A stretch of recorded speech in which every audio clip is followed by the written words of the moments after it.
Cool Radio, la radio qui vous fait du bien.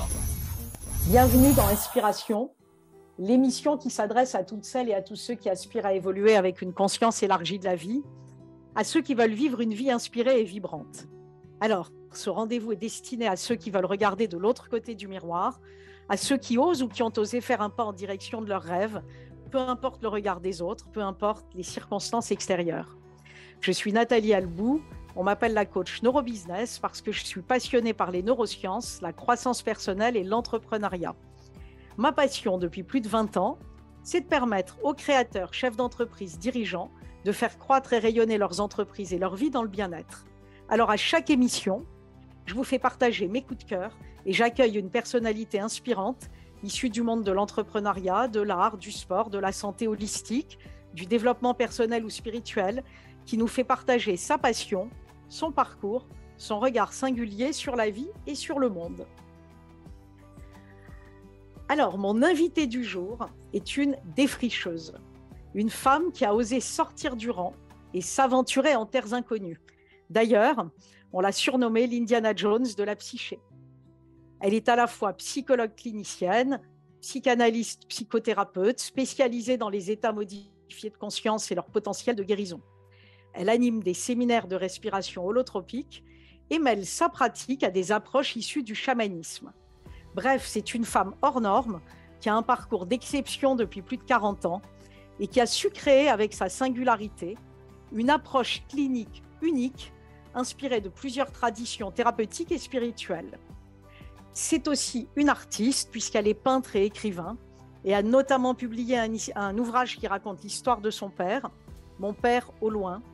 Et puis, plus récemment, elle a publié un livre passionnant dans lequel elle raconte son odyssée incroyable, Une psy parle aux esprits. Nos routes se sont croisées en 2017 dans un centre de santé holistique et j'ai tout de suite senti comme un lien de connivence entre nous qui venait de loin. Alors, j'ai eu envie de suivre son actualité, de participer à l'un de ses stages et c'est surtout la lecture de son dernier livre qu'elle a écrit avec une plume délicate et sensible qui m'a donné envie de la recevoir dans Inspiration. Alors ce soir, je suis heureuse d'accueillir Martine Gerco sur les ondes de Cool Radio et d'Inspiration. Alors Martine, bonsoir. Bonsoir Nathalie. Merci de m'accueillir. J'étais très heureuse que tu acceptes cette invitation. Alors j'ai été intriguée à la lecture de ton livre par ce titre, Une psy parle aux esprits. Ça t'est venu comment ? Alors, il y avait plusieurs titres qui s'étaient présentés à moi. Itinéraire d'une psychanalyste non conformiste, une psychanalyste en voyage, comment retrouver le plaisir du vivant. Et puis, aucun titre ne plaisait réellement à Tigran Adingue, qui est le directeur des éditions Mama Éditions. Puis un jour, je lui ai dit, écoute, je vais prendre mon tambour, parce que j'ai une approche chamanique. Je ne suis pas chamane, mais j'ai une approche chamanique. J'étais formée aux États-Unis. J'ai pris mon tambour et puis la réponse a fusé. Et la réponse était « Une psychanalyste parle aux esprits ». Alors il m'a dit « Écoute, le titre est très bien, mais on va couper le mot psychanalyste en psy parce que ça fait trop académique ». Et donc le titre est demeuré « Une psy parle aux esprits ». Alors ça intrigue beaucoup les gens parce que oui. Parle aux esprits, est-ce que c'est une médium, est-ce que c'est une tireuse de cartes? Non. Je ne parle pas aux morts, je ne fais pas tourner les tables. Les esprits, c'est que mon livre s'adresse aux personnes libres, aux esprits libres, qui n'ont pas peur d'ouvrir les portes, qui n'ont pas peur d'ouvrir les portes de la perception et voir ce qui se passe au-delà du miroir. Parce que c'est ça aussi ce qui est intéressant, c'est qu'est-ce qui se passe au-delà du visible. Et l'inconscient, ça n'est pas du visible, c'est de l'invisible. Donc, comment rentrer dans les couches profondes de notre inconscient avec des approches non conformistes, dont on parlera tout à l'heure. Oui, effectivement, parce que ça peut paraître paradoxal, tu as à l'origine, je crois, une formation plutôt freudienne. Donc, comment es-tu passé justement de Freud à finalement ces nouvelles façons d'approcher l'inconscient? Alors, c'est ma rencontre avec Stanislas Grof, qui est psychiatre et psychanalyste, un médecin américain d'origine tchèque, et qui a été à l'origine des thérapies psychédéliques avec le LSD. D'abord en Tchécoslovaquie, puis aux États-Unis, où il a pu poursuivre ses recherches de façon totalement officielle lorsque le LSD était proposé à des patients atteints de troubles psychiques non psychotiques et de dépression sévère. Et surtout, le LSD a été utilisé auprès de patients qui étaient au seuil de la mort et ça leur permettait d'approcher ce seuil terminal de façon beaucoup plus sereine et lumineuse. Et il y a un très très beau livre qui a été écrit par par la femme de Aldous Huxley, Laura, et qui relate les derniers jours d'Aldous sous LSD. Et il avait un cancer de la langue, de la mâchoire, quelque chose d'horrible. Et effectivement, mais ça a été un chercheur aussi en matière psychotropique. Et le fait d'être accompagné avec le LSD lui a permis de fermer les yeux dans la lumière, en fait. Et donc, ça a été beaucoup utilisé jusqu'au jour où on a utilisé de façon très, très abusive et de façon profane cette substance extraordinaire. Et à ce moment-là, Grof a arrêté, il exerçait au Maryland Institute de façon totalement officielle. Il était chef de service en psychiatrie à Baltimore et il a arrêté le LSD, ce qu'il va être appelé Mr. LSD, et il a retrouvé cette technique de respiration ancestrale qui est pratiquée par les grands mystiques, qui est une respiration hyperventilée. On respire profondément, rapidement, consciemment. Quand on respire dans la vie ordinaire, on respire sans en être conscient.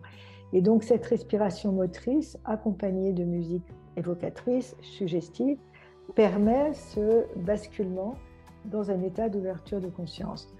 Et à ce moment-là, on a accès à différents types de mémoire, dont on pourra parler tout à l'heure. Mais c'est important, et là j'ai spécifié, ne jamais pratiquer en solo. Bien sûr. Jamais. Oui, parce qu'on ne sait pas ce qui peut se passer en fait.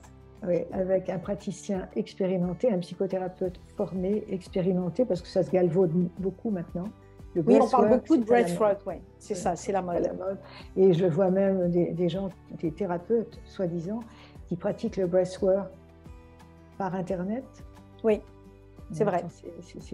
Alors qu'avant, pour proposer la respiration holotropique à quelqu'un qui le demande, vous assurez qu'il n'est pas malade, qu'il n'y a pas de problème cardiovasculaire, qu'il n'y a pas une structure psychiatrique fragile. Il y a beaucoup de contre-indications et j'insiste vraiment sur la nécessité de respecter le cadre et la vigilance. Alors, tu dis que par cette respiration, bien sûr, quand il est possible de la pratiquer en n'ayant pas de contre-indications, tu dis que par cette respiration, on accède à des états modifiés de conscience. Est-ce que c'est possible d'expliquer avec des mots qu'est-ce que c'est que ces états modifiés de conscience, en fait? C'est-à-dire que dans une thérapie verbale, on ne va pas au-delà de 3 ou 4 ans, parce qu'il y a une forme d'amnésie. D'accord. Lorsqu'on a vécu des traumatismes profonds, il y a ce qu'on appelle une amnésie post-traumatique, c'est-à-dire que pour se protéger de la douleur du souvenir, il y a une amnésie totale. On ne peut pas mettre de mots sur l'origine de la souffrance. Mais bien qu'on ne puisse pas mettre de mots, la souffrance est toujours là. Donc la respiration holotropique, elle va ouvrir les couches de l'inconscient et va permettre au traumatisme de réémerger. Mais il va réémerger dans un cadre thérapeutique. Oui. Donc le patient n'est pas en danger. Et on prévient le patient avant l'expérience, si tu revis un traumatisme, si tu as peur, sache que le traumatisme n'a plus lieu d'être, il n'est plus là temporellement, mais il est là dans les couches de ton être profond. Donc on aide le patient à accueillir ce traumatisme avec différentes approches, notamment souvent un travail corporel, parce que le trauma peut être enquisté dans le corps, ou bien on voit le patient avoir les mains qui se recroquevillent, parce que la respiration aussi peut provoquer des tétanies dans certaines régions du corps, qui sont des zones très symboliques de l'histoire de la personne. Et les tétanies, souvent, viennent s'exprimer. Par exemple, une femme qui a été incestée, elle va avoir très mal au niveau des aines, puisqu'on est proche de la zone génitale. Donc, la thérapeute, c'est important que ce soit une femme, pas un homme, va venir travailler, appuyer sur ces zones, qui sont la cuirasse caractérielle. Donc, on appuie sur les zones tétanisées, les zones douloureuses. On voit la personne a mal, elle a ses mains sur cette partie de son corps. Et à ce moment-là, avec beaucoup de délicatesse, on va appuyer sur cette cuirasse et on va demander à la patiente de résister à notre pression et d'exprimer un son. Et notre pression, l'émission du son, du cri, comme un cri primal, va libérer la mémoire. Et soudain, comme dans un film, il y a toute une scène qui va apparaître. Alors, évidemment, ça charrie beaucoup d'émotions, mais la patiente a réussi à expulser, à faire émerger le traumatisme qui la hantait. Il y avait un traumatisme fantôme qui était là, mais qu'elle ne pouvait pas nommer. Donc, mettre des mots MOTS sur des mots MAX, ça permet une libération. Et donc, au-delà de la libération dans l'instant, est-ce que c'est vraiment une guérison pour la personne par rapport à ce traumatisme? Alors, souvent, les gens, à un niveau inconscient, sont attachés aux symptômes. Ouais. Si je vais mieux, ça veut dire qu'il va falloir que j'avance. Je ne suis plus la victime du traumatisme. Ouais. Et très souvent, les gens sont attachés aux symptômes, sont attachés à leur histoire, même douloureuse, parce qu'elle leur permet de faire perdurer un état. Absolument. Ils sont malheureux, mais c'est confortable quand même. Oui, c'est une identité. Ils se sont créés une identité autour de ça. Et là, on n'est plus victime du traumatisme. On n'est plus spectateur de ce qui se passe, mais on devient acteur de sa propre vie. Et déjà, on est acteur en revivant le traumatisme. Il faut sacrément du courage pour affronter cette souffrance innommable, qu'on ne pouvait pas nommer. De pouvoir... Quelle est l'origine? Il y a beaucoup d'inceste, beaucoup d'abus sexuels. Alors, ça permet aussi beaucoup de résolution, notamment au niveau sexuel. On retrouve maintenant des pathologies qui n'existaient pas encore il y a 30 ans quand j'ai commencé la respiration holotropique. Oui. Tu as travaillé avec moi dans un groupe, et bien vu aussi le nombre d'abus sexuels. Oui, ça m'a frappé en fait qu'il y ait autant de personnes qui aient vécu un abus, hommes ou femmes. Hein. Ouais. Et on n'est pas dans le domaine de l'hystérie, on n'est pas dans c'est pas de la fabulation, c'est quelque chose. Et moi, je suis pleine d'admiration pour les participants qui osent, qui vont vraiment au charbon, parce que finalement, on ne peut pas se guérir, parce que on se guérit soi-même avec les thérapeutes, mais on est aussi notre propre guérisseur. Mais alors, par exemple, pour quelqu'un qui a revécu un traumatisme, après, toi, ce que tu préconises, c'est des séances de thérapie individuelle, ou est-ce que la verbalisation qui se fait, puisque dans un groupe, effectivement, j'ai participé à l'un de tes stages, après une séquence de respiration, il y a un groupe de parole où les participants vont exprimer leur vécu, aussi partager un dessin, un mandala qu'ils ont réalisé. Est-ce que cette phase-là peut suffire à opérer la guérison pour quelqu'un qui a eu un traumatisme, ou est-ce qu'il faut derrière un suivi individuel pendant un certain nombre de séances?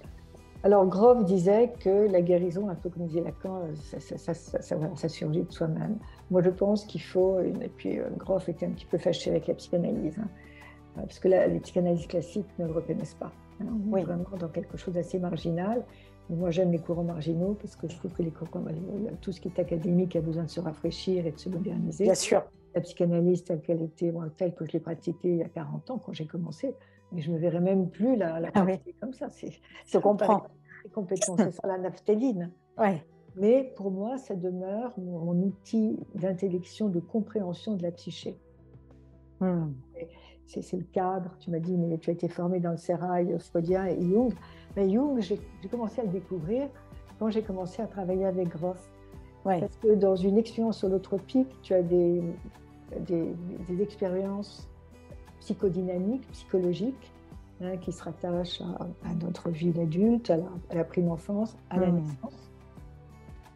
Et là, on rentre dans le transpersonnel, à la gestation, et puis des mémoires, alors peut-être karmiques ou transgénérationnelles, mais on a accès à des mémoires dont on n'avait aucune connaissance consciente. Oui. Mais tout est à l'intérieur de nous. Et on renferme des informations qui nous dirigent. Bien sûr. Véhiculent notre vie, mais sur lesquelles on ne peut pas poser de mots MOTS. Et dans cette ouverture de conscience, à ce moment-là, il y a une compréhension qui se fait. C'est ce que dit Jung aussi, avec la conscience collective, les archétypes. Je viens de finir un livre qui m'a beaucoup marqué, Présence. Oui. De qui est-ce? Non, de je le connais. Caroline Bongrand. C'est l'histoire, bon, je ne vais pas en parler maintenant, mais justement, c'est l'histoire d'un petit garçon qui est muet. Il est sourd. Non, il n'est pas sourd, il entend, mais il est muet, il ne peut pas parler. Or, généralement, on est sourd et muet. Oui. Et aucun phoniatre, aucun psychiatre, aucun neurologue ne comprend quoi que ce soit. Et un jour, la maman est en train de regarder un film sur Thessalonique. Et le petit garçon commence à pleurer, commence à s'exprimer dans une langue qu'elle ne connaît pas, avec une voix de fille. Alors elle se dit, c'est mon fils, c'est schizophrène, qu'est-ce qu'il raconte, etc. Et ensuite, bon, elle est très interpellée, et une deuxième fois, elle achète un livre, elle n'allume pas la télévision, mais elle achète un livre sur la Grèce, donc il y a la ville de Thessalonique, et des photos de la ville quand elle s'appelait Salonique, avant la Seconde Guerre mondiale. Thessalonique, c'est le nom moderne. Salonique, c'était une ville juive. En fait. La plus grande partie de sa population était juive. Et ce petit garçon, j'en ai des frissons d'ailleurs, s'était mis à parler en ladino, qui était une langue judéo-espagnole, que la mère ne comprenait pas. Donc, elle a enregistré ce que disait l'enfant, elle est allée à l'INALCO, au Lanzo, et elle a fait entendre à quelqu'un qui était linguiste les phonèmes. Et la personne lui dit, mais c'est une langue d'origine espagnole. Puis de fil en aiguille, elle s'est dit, mais il se passe quelque chose autour de Salonique, et ils vont faire un voyage à Salonique, je ne te raconte pas l'histoire, et l'enfant était dépositaire d'un secret familial. Waouh. La mère avait été élevée dans le christianisme, le petit garçon, il était élevé sans religion, et la mère ne savait pas qu'elle était d'origine juive. Il y avait un secret familial. Et l'enfant, à qui on n'avait jamais rien dit, et pour cause, il ne pouvait pas parler. Il ça à l'intérieur de lui. Et quand la mère est allée à Salonique et qu'ils ont fait ils ont visité l'ancienne ville, etc., ils ont retrouvé des gens qui parlaient de ladino, il y a quelque chose qui s'est décoincé.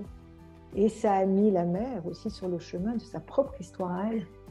Waouh. C'est ça. Donc la respiration neurotropique, elle permet ça.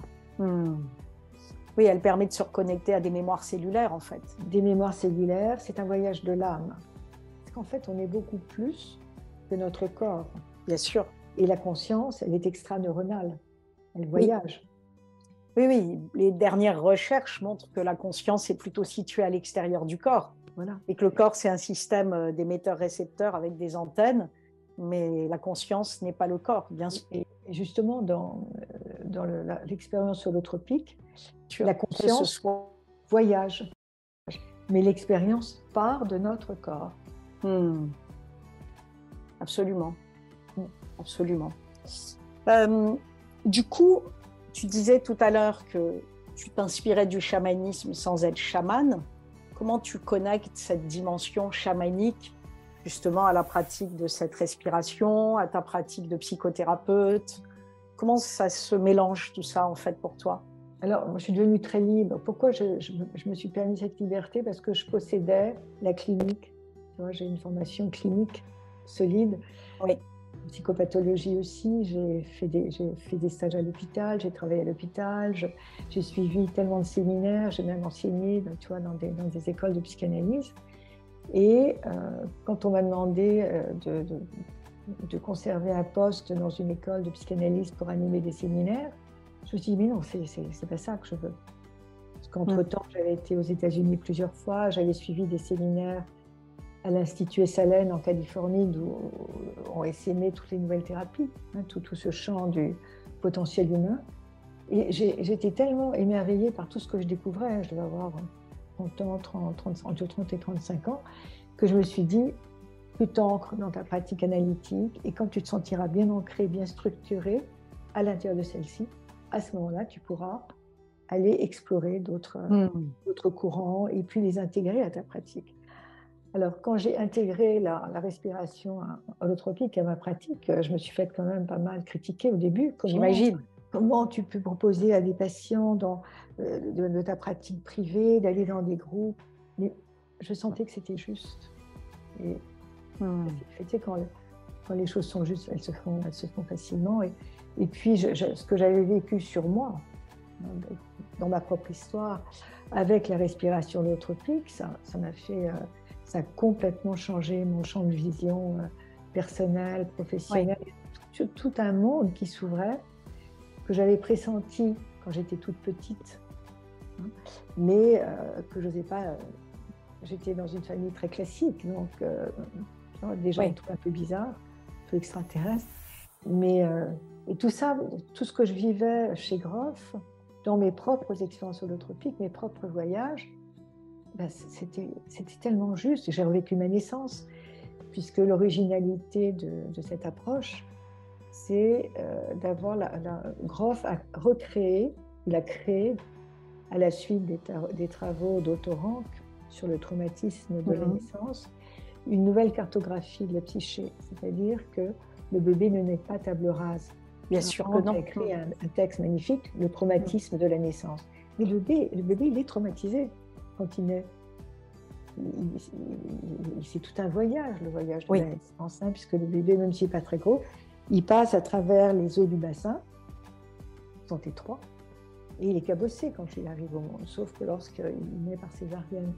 Donc, l'originalité de Groff, c'est d'avoir construit une nouvelle cartographie à l'intérieur de laquelle il évoque 4 matrices périnatales, c'est-à-dire ce sont les 4 phases de la naissance.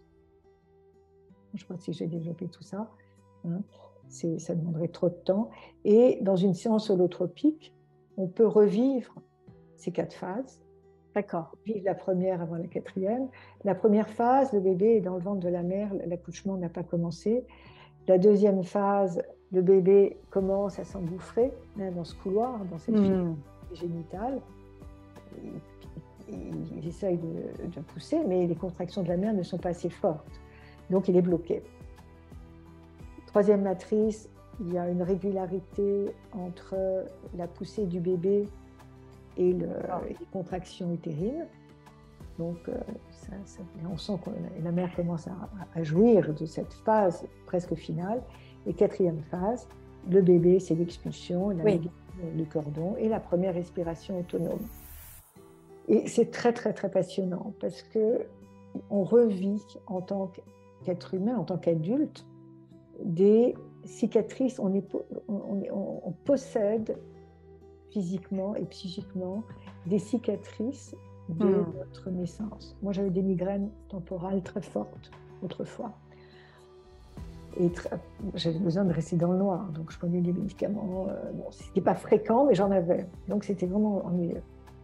Et puis, je savais que j'étais née avec les forceps. Oui, ce qui est une violence pour l'enfant, en fait. Voilà.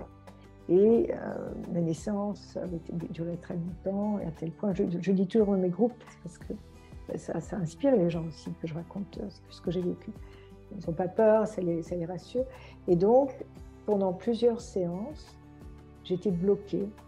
Donc, c'est ce qu'on appelle la phase saturnienne, hein, c'est ce temps sans fin, hein, ce temps qui n'existe, sans expulsion, sans sortie. Tu as l'impression que tu es dans un couloir, un couloir duquel tu ne peux pas échapper, en fait.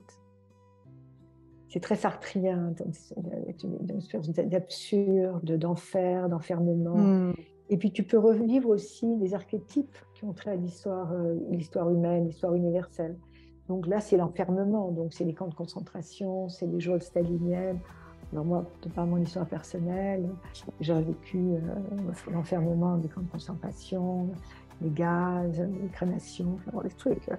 Et après, je me souviens, à la fin d'une séance, je me suis vue au-dessus de mon corps, il y avait le petit bébé. Et après, je n'ai plus de migraine temporale. Parfois, si je bois un verre de vin, je peux avoir mal à la tête. Mais ça n'a plus rien à voir avec ce que je vivais avant. Oui, tu as libéré quelque chose. J'ai libéré une mémoire.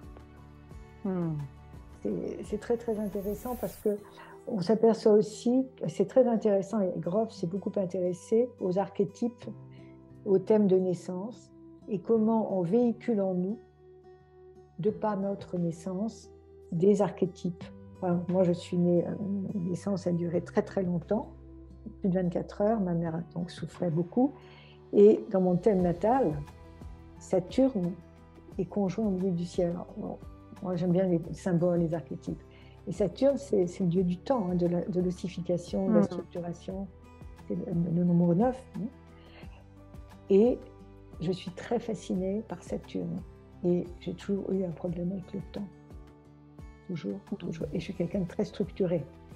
Et c'est le temps, les 9 mois qu'il faut au bébé pour arriver complet. Donc c'est intéressant de voir aussi quels sont les archétypes essentiels, principaux, majeurs qui sont dans notre thème. C'est toute une démarche où en fait il faut être prêt. Quand je t'entends, évidemment, nous sommes en phase puisque j'ai aussi fait beaucoup de travail thérapeutique et je continue. Mais finalement, quand les patients arrivent à toi, que ce soit en stage ou en consultation, quel est le déclencheur de leur démarche? Est-ce que c'est un symptôme? Est-ce qu'il y a un événement, une synchronicité? Qu'est-ce qui donne le top départ finalement de cette introspection et de cette quête qui va aussi toucher aux frontières de l'invisible? Alors, les gens viennent vers moi parce que ils ont lu mon livre, ou me lisent, quand ils ont lu des articles, beaucoup de bouche à oreille, des confrères. Mais les gens viennent vers moi aussi parce qu'ils savent que je suis psychanalyste et psychologue clinicien, donc j'ai Ça les rassure. une formation théorico-clinique et que je ne suis pas perchée. Parce que d'abord, j'entends l'histoire de la personne. Quand quelqu'un vient me voir en me disant « je viens vous voir parce que, voilà, on va parler de vous, vous êtes chamane », moi, je dis tout de suite « non, je ne suis pas chamane, je suis une clinicienne ». Et puis voilà, j'entends des voix, il y a des entités, des esprits frappeurs, etc. etc. Bon, là, j'écoute. Mais vous avez fait un travail, vous avez vu un psychothérapeute. Ah non, surtout pas. Parce que bon, oh, surtout pas. D'abord, si tu veux, j'écoute. Bon, j'ai une oreille ouverte, j'écoute avec une troisième oreille. Mais les gens sont tellement à l'affût du sensationnel, de l'extraordinaire et du magique que je me refuse à ça, tu vois. Oui, ça je suis une exorciseuse. Je suis d'abord une clinicienne et j'ai à ma disposition une palette avec différentes couleurs. Je fais c'est marrant. Je fais du petit point, en fait. Tu vois C'est comme si je fais du petit point et mes couleurs sont en fonction du patient, mais je ne prends pas de patients qui ont des structures psychologiques borderline. Bien sûr. Du tout. J'ai la chance maintenant de pouvoir choisir mes patients. On se choisit, on se coopte, en fait. Complètement. Oui, moi je le vois. Chaque personne qui vient à moi pour être accompagnée ne vient pas par hasard et ne choisit pas par hasard. Il y a toujours des résonances, bien sûr. Et tu as vu que dans le groupe, et toi tu dois voir ça aussi dans tes propres groupes, comment les gens se retrouvent alors qu'ils ne se sont jamais rencontrés. Absolument. Les liens se tissent. Et le groupe, c'est une Oui, je pense que dans les groupes, il y a une alchimie, il n'y a pas de hasard. C'est-à-dire que quand un groupe se retrouve ensemble, il y a un sens. Et ça, c'est du magique. Et ça, il y a une sorte de synchrodestinée. Tu vois, le mot vient de Deepak Chopra, synchrodestinée. C'est-à-dire qu'il y a quelque chose au-delà de nous qui fait que les gens vont se rencontrer pour travailler ensemble ce qu'ils ont à travailler. Peut-être resteront-ils en lien après le groupe, peut-être ne se reverront-ils pas, mais ils ont été là ensemble à un moment donné pour quelque chose qui était important pour eux. Oui, parce que la problématique des uns peut faire écho à celle des autres aussi. Oui, donc, tout à fait. Voilà, il y a cet effet d'écho, effectivement, qui fait que le travail de groupe, je suis d'accord, c'est aussi quelque chose de très puissant qui permet des résolutions à un moment donné. Et voilà, il faut être prêt à entreprendre ce travail. C'est ce que j'appelle les gens qui vont de l'autre côté du miroir, qui ne se contentent pas d'une vie dans les apparences, ou ce qu'on pourrait appeler la matrice. C'est les gens qui sont prêts à sortir de la matrice et à comprendre d'une façon beaucoup plus profonde et satellisée ce qui se joue dans leur vie. Et quelque part, ça leur redonne aussi le pouvoir.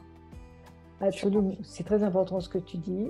Et je dis souvent dans mes groupes, ce travail est utile, important, parce que vous allez retrouver votre propre pouvoir. Moi, je ne sais pas pour vous, c'est vous qui allez savoir. C'est ça. Et je suis une facilitatrice. J'aime bien le mot facilitateur, facilitatrice. On est là, on est comme des sages-femmes et on va aider la personne à naître. Et ensuite, c'est à elle de jouer. Alors, je prends personne, tu vois, qui n'ait pas fait de travail sur eux-mêmes. Oui. Et j'encourage toujours les gens à rencontrer leur thérapeute, même s'ils ne sont plus en thérapie, à retrouver leur thérapeute pour quelques séances d'intégration. Oui, je pense que c'est important le temps d'intégration, parce que ce sont des expériences qui ébranlent au-delà de ce qu'on peut percevoir avec les sens. Alors, dans ton chemin, toi, puisque tout ça, ça se construit quand même pas comme ça, dans ton chemin, je sais que tu as eu des inspirations, des mentors comme Groff, mais tu m'avais parlé dans une conversation précédente du rôle important de ton grand-père dans ton histoire. Et comment, en fait, ce grand-père a-t-il contribué parce qu'il t'a transmis ou insufflé à ta vocation de thérapeute? Il m'a inspiré mon grand-père qui s'appelait Abraham. Un patriarche. Et c'était son écoute, c'était sa présence, une présence douce, bienveillante, une présence attentive. Et puis il y avait plein de livres dans son bureau. Alors, des livres en hébreu, des livres en français. Et il parlait un français tout à fait parfait, alors qu'il était arrivé de Pologne dans les années 20. Et il était très lumineux, en fait. Il était très lumineux. Et quand il est parti, j'avais 10 ans. Et je l'ai recherché toujours. Et quand j'ai eu 16 ans, j'ai lu un livre de Shalom Asch qui s'appelait Les Juifs au psaume. J'ai eu besoin d'en parler à un rabbin. Et je suis allée voir le rabbin Henri Chili, qui était directeur du séminaire israélite rue Vauquelin. Et pourquoi je suis allée le voir? Parce que je savais qu'il était petit, qu'il était chauve, c'était un homme de sagesse, un homme de culture, un homme d'écoute. Et c'était une lumière. Et je suis allée le voir, et en allant le voir, c'était comme si j'allais voir mon grand-père, en fait. Et ça a été quelqu'un de très, très lumineux sur mon chemin, qui s'appelait Henri Chili. Et ça avait été un grand résistant pendant la guerre aussi. Et voilà, quoi dire de mon grand-père, c'est que... Alors, ce qui est amusant, c'est toutes les synchronicités ensuite que j'ai eues avec le prénom Abraham. Bon. Et je sais qu'il est là. Voilà, il est présent. Peut-être qu'il faudrait que je me relie davantage à lui pour peut-être obtenir des messages. Mais on n'a pas besoin d'obtenir des messages. Les messages, ils viennent de façon aussi informelle, non verbale.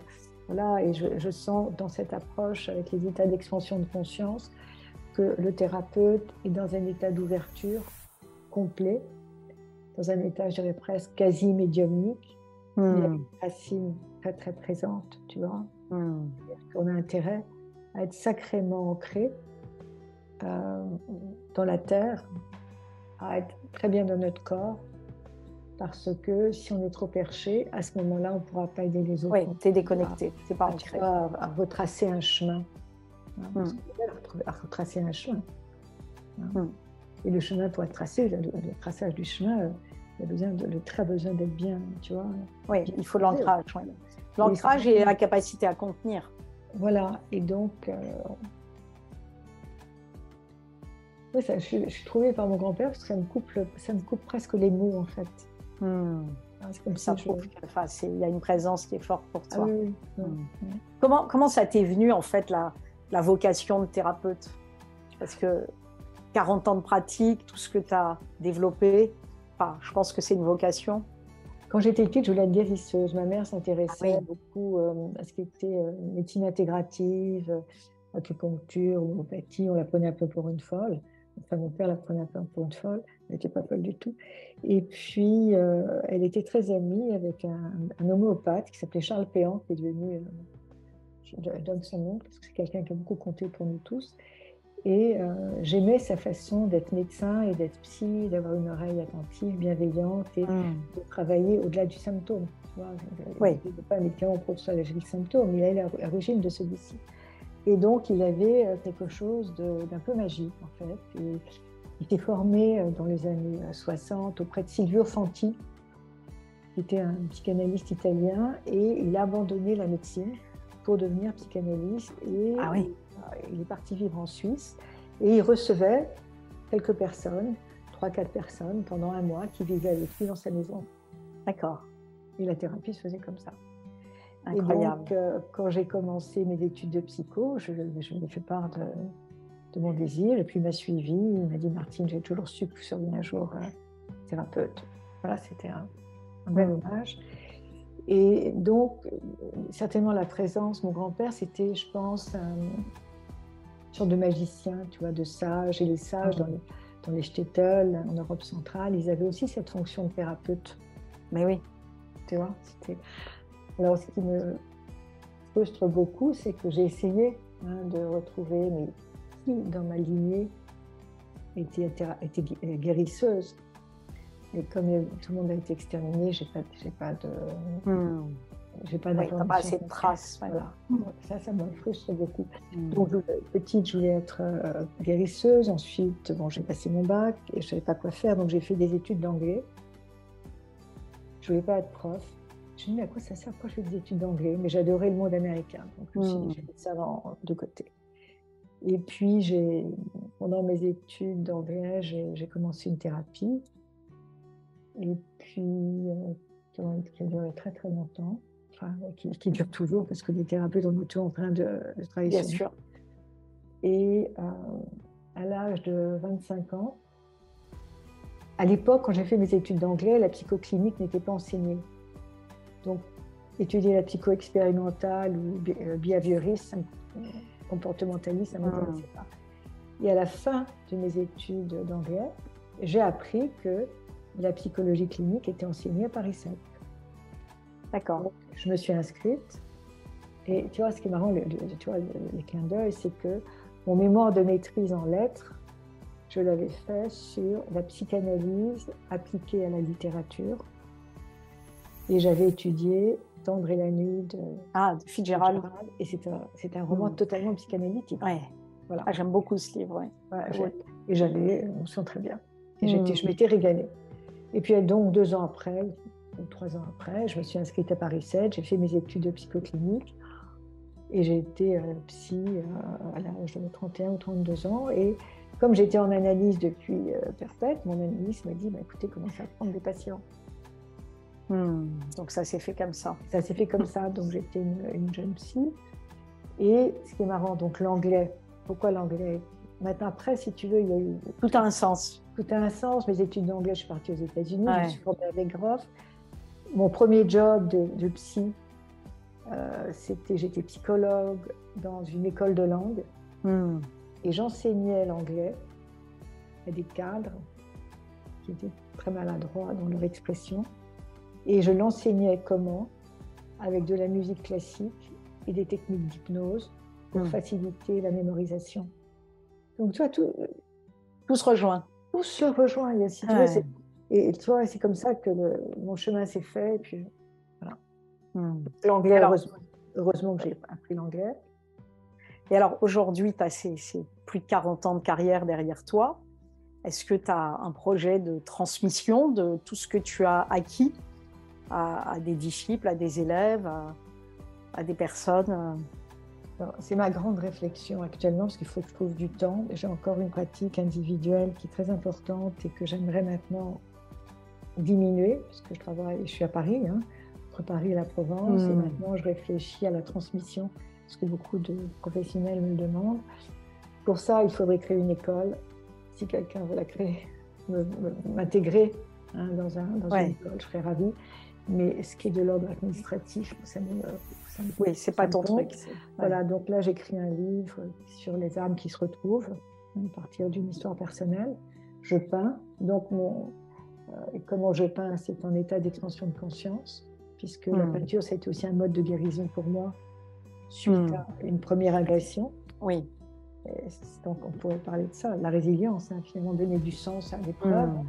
Et comment j'ai commencé à peindre, c'est je venais d'être agressée par arme à feu. Enfin, bref, c'est une autre histoire qu'on peut retrouver dans mon livre. Et le soir, j'appelle un psychiatre, voilà ce qui m'est arrivé. Donc j'étais vraiment pas bien, il me dit écoute, j'arrive et je vais te mettre sous antidépresseur et anxiolytique. Je lui dis non, écoute, j'ai une approche chamanique, je vais prendre mon tambour et je vais voir si j'obtiens une réponse. J'ai des frissons. Et j'ai pris mon tambour le soir et j'ai demandé comment puis-je me guérir de ce syndrome de stress post-traumatique. Et j'ai entendu en anglais et en français paint et peint. Et j'habitais à Montparnasse, à 2 encablures de 2 magasins de marchands de couleurs.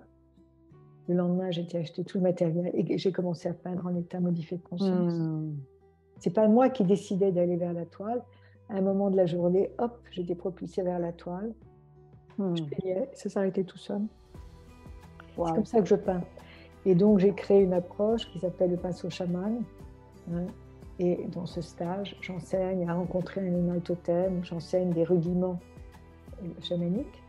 Et j'apprends donc aux gens à peindre dans un état d'ouverture de conscience, non ligoté par le mental. Donc d'abord, je les fais peindre en état ordinaire. Ensuite, je les fais voyager à la rencontre d'un animal guide, d'animal totem, d'esprit, peu importe. Et puis, une fois qu'ils ont rencontré leur animal totem, ils le dansent.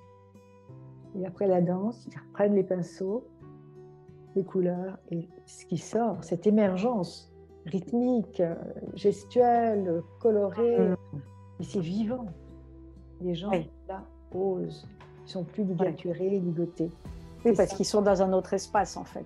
Voilà, c'est ça maintenant que j'ai envie de développer. Donc, plus de groupes, moins de pratiques individuelles, la transmission, l'échange, l'écriture.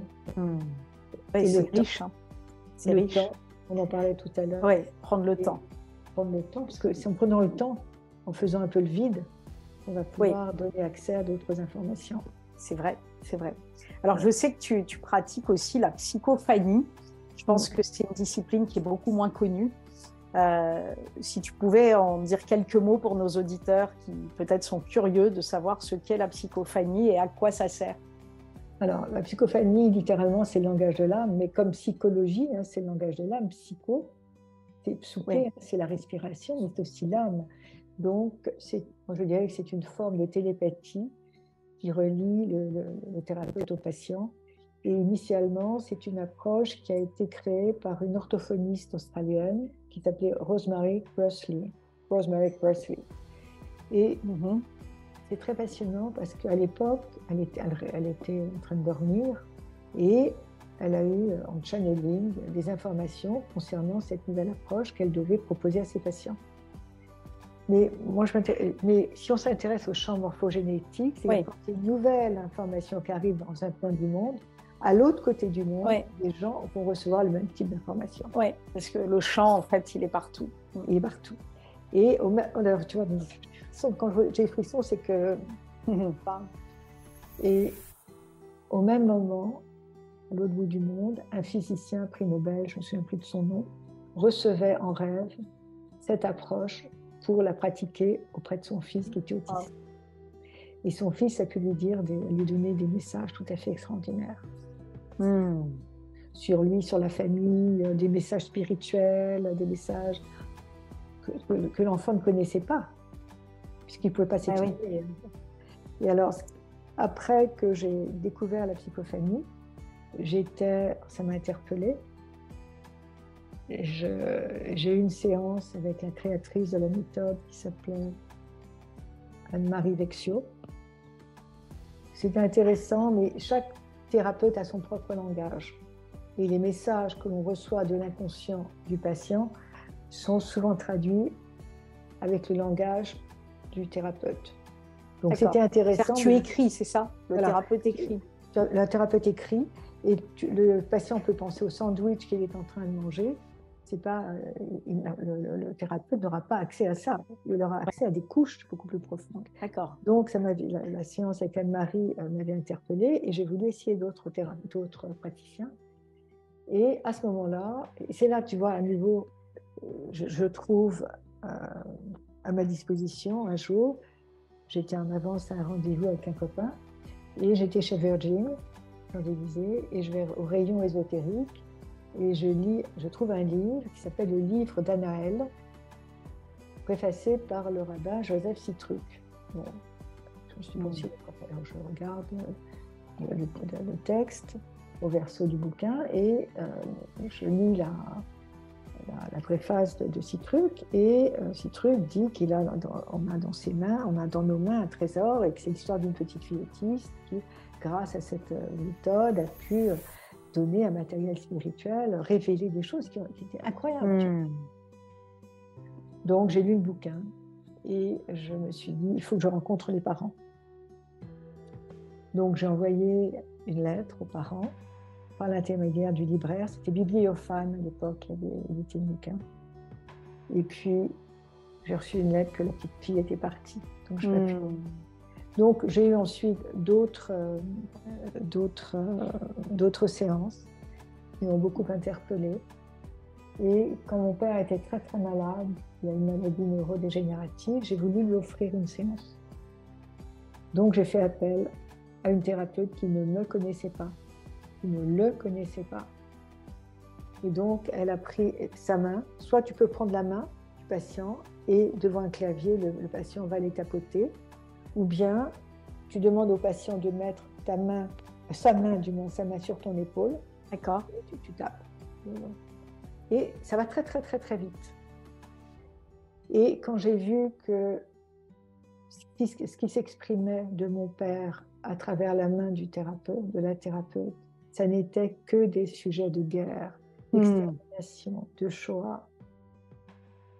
Mon père parlait de tous ces malheureux qui étaient partis en fumée. Et il disait, ça me restera tout le temps, je veux maintenant retrouver les mondes feutrés. Je veux partir maintenant. Ça a été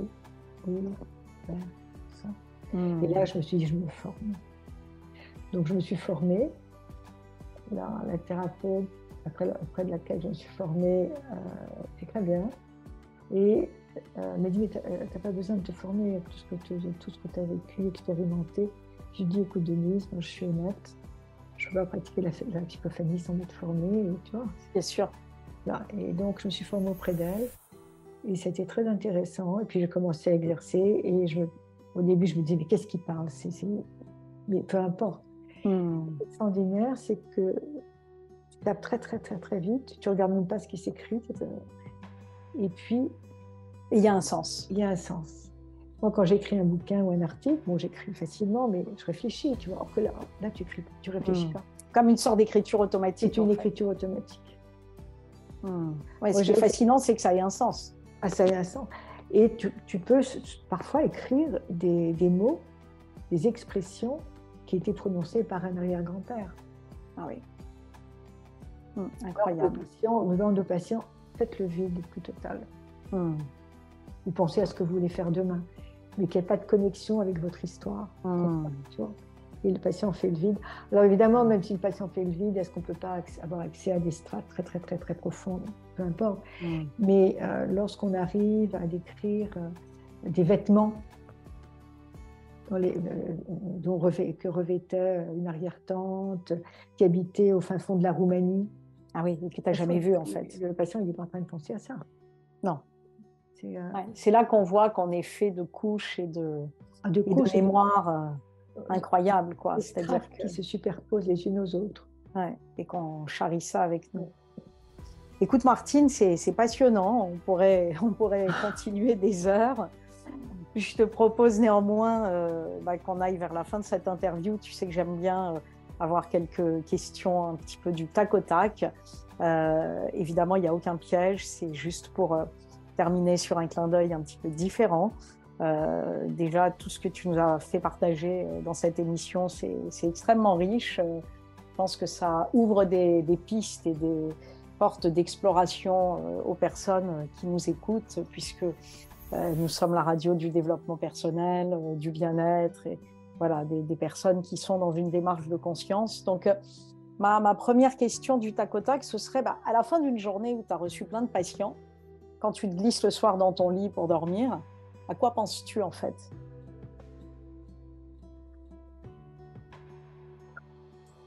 Ça va être quelque chose de très, très prosaïque. Hein. Oui. Je pense que j'aimerais bien un câlin. Voilà, je trouve que ce qui est important... Tu reviens dans ton corps. Je reviens dans mon corps. Parfois, j'aime bien boire un verre de champagne, partager. Je pense à tout ce que j'ai envie de faire encore. Je pense à la peinture, je pense à mes désirs. Je suis une femme de désir et d'appétence. Et on me dit parfois autour de moi, il ne faut pas te reposer un petit peu. Ben non, je ne peux pas me reposer. Mais non, parce que c'est l'essence de ta vie, en fait. Voilà, c'est l'essence de ma vie. Si tu te reposes, tu n'es plus toi, en fait, tu n'es plus là, en fait. Voilà. Mais très souvent, à la fin de la journée, quand je suis avec mon entourage, je n'ai plus du tout envie de parler et je n'ai plus du tout envie d'écouter. J'ai plus envie d'écouter. J'ai envie d'un câlin, j'ai envie de quelque chose de très, très, très douillet. Et puis je pense, oui, souvent je pense que je suis utile en fait. Et je crois que je ne pourrais pas concevoir ma vie sans... Mon père disait être un actif utile. Mais c'est ça, c'est continuer à être une active utile à l'autre. À ce moment-là, ma vie a un sens. Je comprends tellement. C'est pour ça que, comme toi, enfin, je crois que m'arrêter, ça ne sera pas une option. Parce que c'est tellement nourrissant de sentir qu'on apporte une contribution qui nous dépasse pour les autres, que c'est ce qui nous fait vraiment donner envie d'être en vie, en fait. Oui, et puis on est touché, enfin moi je suis touchée par la confiance. Tu vois, quand il y a cette alliance thérapeutique, c'est un travail qui se fait à deux, c'est un voyage ensemble, tu vois, c'est cet accompagnement, on accompagne le patient, mais je trouve que le patient nous donne tellement aussi par sa confiance. Bien sûr. On ne peut pas trahir sa confiance. C'est sûr. C'est sûr que c'est précieux parce que en fait, tu es dépositaire de l'histoire de tes patients. Et moi, je me sens dépositaire aussi des histoires qu'on me raconte dans mes séances. Et ça, c'est immense en fait. Alors, comme tu visites aussi les mondes invisibles, je ne sais pas si tu crois à la réincarnation, mais supposons que nous ayons une vie réincarnée par la suite. En quoi aimerais-tu être réincarné si tu avais le choix? Je serais artiste. Je crois que je ferais exactement, je serais ce que je suis maintenant, simplement. Je serais une guérisseuse, je serais une artiste, une danseuse, une peintre, une écrivaine. Non, je crois que je serais pareil. Simplement, peut-être que j'aimerais ne pas passer par les épreuves par lesquelles je suis passée, notamment mes émotions. Mais la vie, cette vie que j'ai et que je me suis choisie, dans sa réalisation personnelle, psychique, intrapsychique, spirituelle, je suis heureuse de cette vie. Il y a eu des épreuves que j'aimerais ne pas revivre. Mais on sent que tu es accomplie effectivement au travers de ce chemin. Oui, je crois que c'est un chemin d'accomplissement, le chemin de la conscience.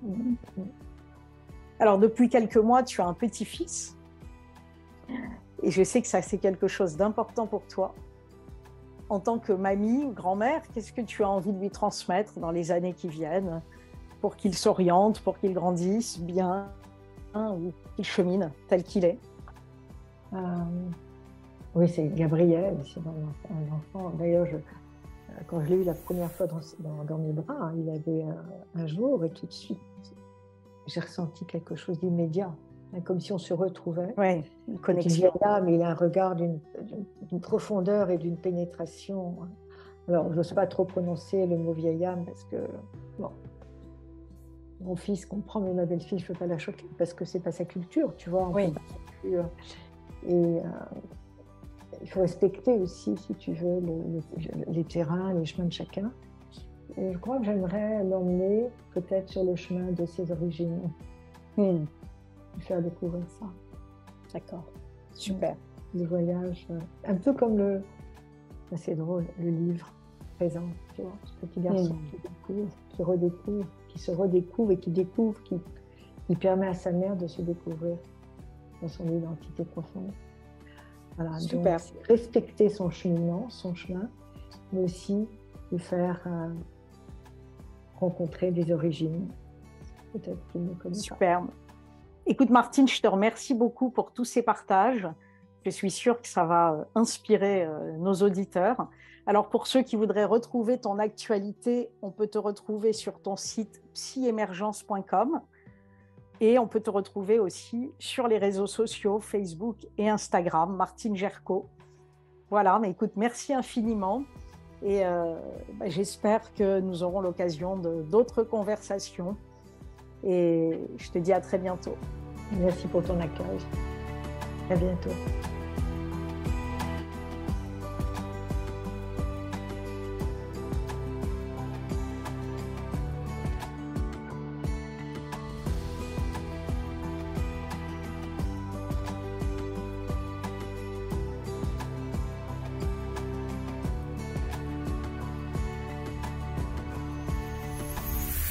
Radio. La radio qui vous fait du bien.